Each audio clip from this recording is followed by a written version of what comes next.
तो अगर आप इस वीडियो को डाउनलोड करना चाहते हैं तो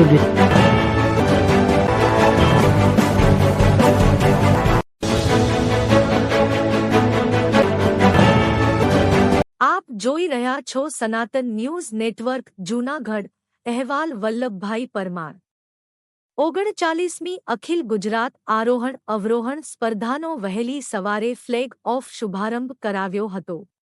રાજ્યભરમાંથી ઉમટી પડેલા યુવાઓએ ગરવા ગિરનારને આંબવા માટે ઉત્સાહભેર દોટ મૂકી હતી। આ તકે પ્રાંત અધિકારી Shri Charansinh Gohil, deputy commissioner Shri Zapda, DYSP Shri Hitesh Dhandhaliya, જિલ્લા યુવા વિકાસ અધિકારી નીતાબેન વાળા સહિતના પદાધિકારીઓ અધિકારીઓ પણ ફ્લેગ ઓફ કરવા માટે જોડાયા હતા અને સ્પર્ધકોનો ઉત્સાહ વધાર્યો હતો।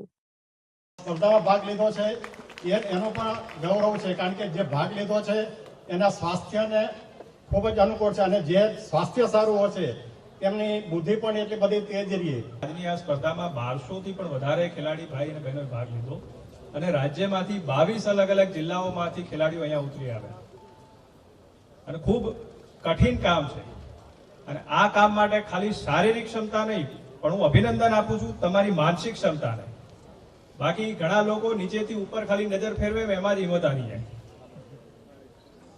અને છતાંય તમે આની પ્રેક્ટિસ કરો। ખૂબ ઓછા સમયમાં એ કહેવાય ને વીજળીના વેગથી ઉપર જાઓ અને એટલા જ વેગથી તમે નીચે આવતા હોય અને છતાંય તમારા ચહેરા પર એક આનંદની ખુશી જોઈએ ત્યારે અમારો આનંદ ઓર વધી જાય છે। આ રમત માટે આપણે કોઈ જીતવા માટે સ્પર્ધાની અંદર ભાગ નથી લેતા।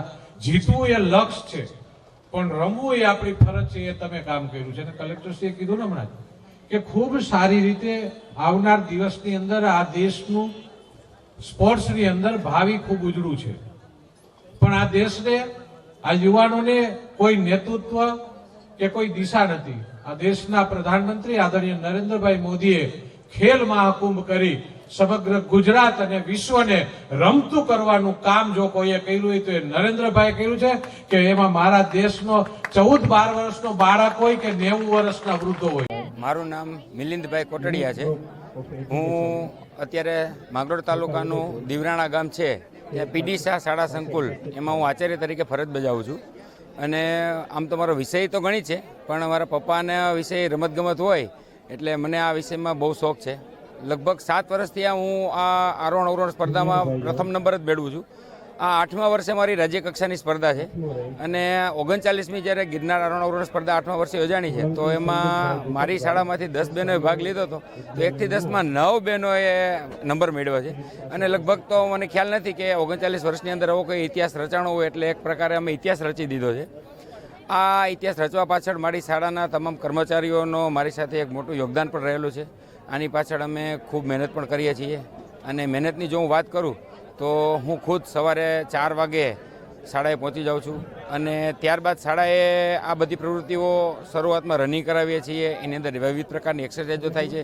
વિદ્યાર્થીઓના ડાયટ ફૂડનું પણ અમે પૂરેપૂરું ધ્યાન રાખીએ છીએ। અમારી સામે જ વિદ્યાર્થીઓને ખોરાક લેવો પડે છે। દોડવામાં લગભગ 5 કિલોમીટર માટે સવારે કાયમી માટે રનિંગ કરીએ છીએ, સવારે 4 થી 7 એવું 3 કલાક। તો પ્રાર્થના સમય પહેલાં અમે આ એક્સરસાઇઝ બધી પૂરી કરી લઈએ છીએ। બહેનોને જ્યારે આ નંબર મેળવ્યા છે તો એમના વાલીઓનો પણ અમને એટલો સહકાર મળ્યો છે કારણ કે આ સ્પર્ધાઓ જોખમી પ્રકારની સ્પર્ધા છે અને આમાં જો કાંઈ પણ થાય તો એક મોટી ઉંમરની દીકરી તરીકે લાંછન પણ ગણાય પણ વાલીઓ એટલો બધો સહકાર આપ્યો છે કે આ સ્પર્ધાની પ્રેક્ટિસ માટે અમે લગભગ 10 દિવસ પહેલાં અહીંયા ગિરનારમાં આવી ગયા છે। તો અમને કોઈ પણ પ્રકારે કોઈ વાલી એવું કીધું નથી કે અમારે 10 દિવસ પહેલાં અમારી દીકરીને મોકલવી નથી અને એટલો વિશ્વાસ બતાવ્યો છે।